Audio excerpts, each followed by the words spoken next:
I never thought he'd do this. Okay, go. They were my neighbor. It's such a tragedy. Heaven's Gate was a group founded in 1974 by Marshall Applewhite and Bonnie Nettles. They convinced a group of people that their bodies were vessels, and that they needed to be discarded to ascend to a spaceship traveling along the Hale-Bopp comet. The group's beliefs consisted of sci-fi, Christianity, and New Age. They committed mass suicide on March of 1997. Hello, my name is Carly Peterson, and today I will be interviewing Detective Rick Scully about a very traumatic event that happened. Tell us about that day. So the sheriff's department had a warrant demanding entry. So we go in there. On top of the table, there's a body. On top of another, you know, like it's just like it's like this. There's bunk beds. They're on top of each other. So a grand total of 39 people. 39 people deceased. What the hell happened here? Who are these people? So there were these exit tapes that they filmed before they passed on. So one of the people, you know, she goes like 39 to beam up. She goes like this, and you know, that just says it all. That just says it all. I felt so sorry for her. That's about it. And here are some of those tapes. I just want to say how thankful I am to Doe and T for helping me and taking me under their wing, and all my classmates have been so great to me and all the problems I've caused. Thoughts in these last hours are only of joy and wonder at the thought of going home. Why am I here? What is the meaning of life? Since I've been in the class, I've learned the answers to all of those. And couldn't be happier about what we're about to do. But let's get back to the interview. Tell me more. Okay. Heaven's Gate first attracted members by mixing some like science fiction with Christianity. They had these little like gathering type of things, and they would it's kind of like little conventions, okay? And they preyed on people who were already kind of socially isolated and just like having difficulty in their life. They did that. And they also later, when the internet became kind of a thing, they made a website, and it kind of also attracted people. This was some propaganda that they used. They used the internet to spread their ideas, and they kind of did that when their group, like their amount of people in their group was low, and they wanted some more members. Marshall Applewhite really liked power, so yeah, he used that. So it's still running by some former members who did not die, but they do not support suicide anymore. They have it on the website, and it's like, we don't support suicide.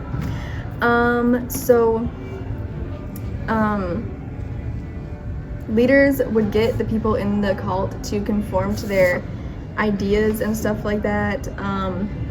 They were able to hook people. I couldn't remember his name. And then as soon as they got people like hooked, they immediately like stripped people of their individuality. Everybody's hair was cut the same. They all wore the same clothes. They each had $5 in their pockets. So that was de-individuation. They formed their in-group that way. They were forced to live in, not forced, I mean they were there by option. They lived an ascetic lifestyle. And so they weren't allowed to give in any temptations. It was very spiritual. No drugs, no drinking, no sex, nothing of that variety. Leaders, they polarized the group completely. They would buy mansions and live in the mansions, don't really leave or do anything like that. Like, it's like completely like away from society. They knew nothing. They didn't do anything with the outside world, which polarized them into their little group. It made them kind of prejudiced against people who weren't in their in-group, because they believed that they were living the right way. They felt kind of better than everybody else, because they believed that they were living the perfect lifestyle to get rid of their vehicles and send their souls in a spaceship up. away. Sorry, let's cut that part. To send their souls to the afterlife. That's what they felt like the point of their life was. And that's all. That's a wrap. Hi, today we are here with social psychologist Sienna Hall. Hi. So I'm mainly just going to be talking about just a lot of like the background. So honestly, at this core of this group, it created an environment of like a total immersion, like it's all together. The members were like basically encouraged and often required to like break ties with like their friends and their family. Obviously that isolation wasn't like random, like so in social psychology, like cutting off outside relationship increases dependency on the group, and the community becomes the primary, sometimes only source of identity, validation, and belonging. Another psychologist, Philip Zimbardo, known for his work on situational influence, has argued that environments can fundamentally like reshape behavior in high control groups, such as like the Heaven's Gate cult.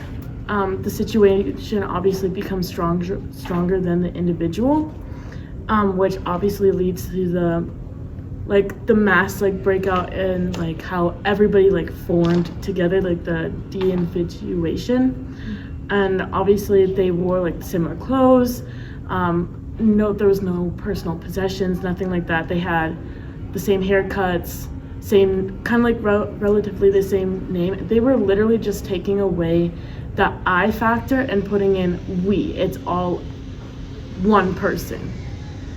And then also like another social psychologist, Leon Festinger, who studied cognitive dissonance, showed how people will adjust their beliefs to align with group behavior, especially after making like sacrifices, especially that mass suicide.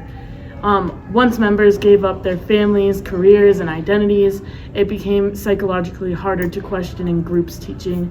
To admit doubt would mean admitting those sacrifices might even be in vain. So like talking about social norms, instead like the group became really rigid, personality was subdued, clothing was standardized, emotional expression was like controlled, so it was very like everybody had to have the same emotion.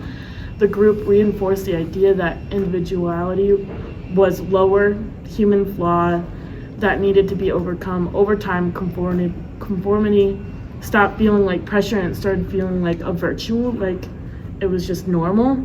And then obviously there's obedience, like the Heaven's Gate adopted a structured, like almost a military like hierarchy, like it was very much a lot of authority, especially with Marshall Applewhite and Bonnie Nettles positioned themselves as a higher evolutionary being.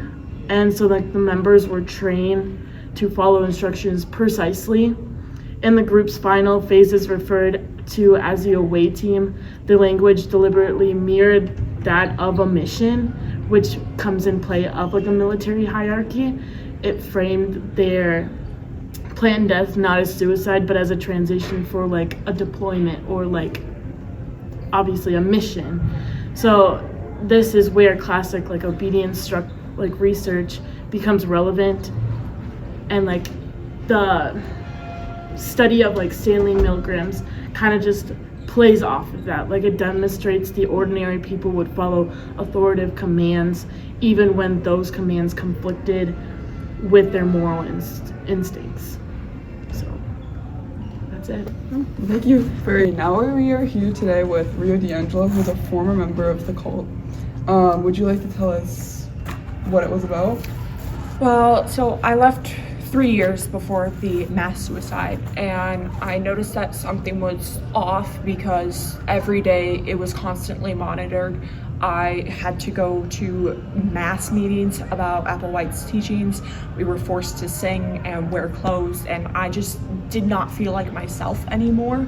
And I just knew that something was wrong, and I felt the need to get out of there.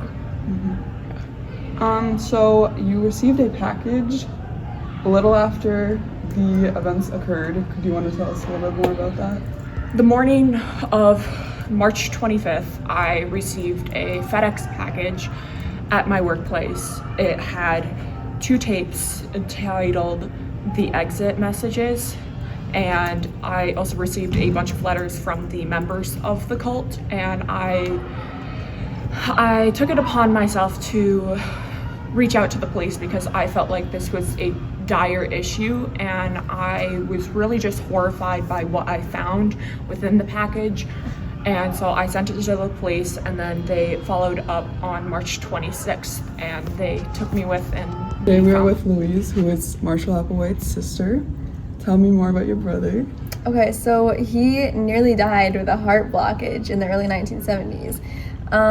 So his nurse was Bonnie Nettles, and she told him that God kept him alive for a purpose.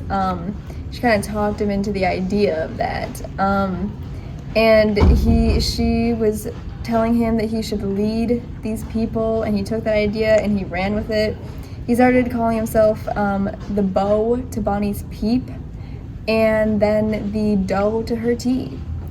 And then neither myself or his ex-wife ever saw him again after that, or his kids, so. Disciples who are trying to prepare themselves for entry into the evolutionary level above human, synonymous with Kingdom of God, the Kingdom of Heaven, we're going to talk to you about, the most urgent thing that is on your minds and the minds of those who will connect with us. We'll title this tape, Planet Earth About to be Recycled. Your only chance to evacuate is to leave with us. Planet Earth About to be Recycled. Your only chance to survive or evacuate is to leave with us now. After the events of the Heaven's Gate cult, the website that served as the cult's description was kept active by the remaining 2 members of the cult. For a cult that placed little value on worldly materials, their lasting possessions were sold in an auction 3 years after the mass suicide. A uniform and a bunk bed from the cult were anonymously donated to the Museum of Death. The mansion was sold in 1999 but was demolished by the buyers, and then they built another mansion over it. Multiple psychology concepts can be seen through the Heaven's Gate cult that are representative of how said concepts work in day-to-day life. One concept is social facilitation, because when Marshall Applewhite was around his members, he was able to spread his ideologies better and more thoroughly. Another one is when Applewhite showed the foot in the door phenomenon, because he would start by asking for smaller requests, like diet restrictions or not going outside, and later asking for larger requests, such as dying for his cause. All of these concepts and their applications within the Heaven's Gate cult provide an insight as to how influential social psychology can be in molding human behavior.